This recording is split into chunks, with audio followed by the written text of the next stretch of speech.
أَوَلَمْ يَعْلَمُوا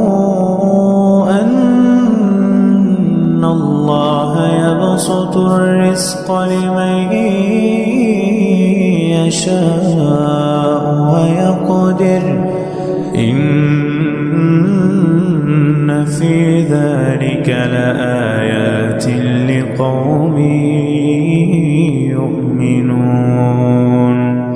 قُلْ يَا عِبَادِيَ الَّذِينَ أَسْرَفُوا عَلَىٰ أَنفُسِهِمْ لَا تَقْنَطُوا مِن رَّحْمَةِ اللَّهِ إِنَّ اللَّهَ يَغْفِرُ الذُّنُوبَ جَمِيعًا إِنَّهُ هُوَ الْغَفُورُ الرَّحِيمُ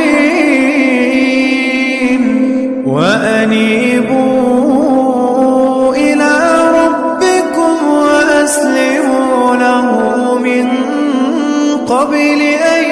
يَأْتِيَكُمُ الْعَذَابُ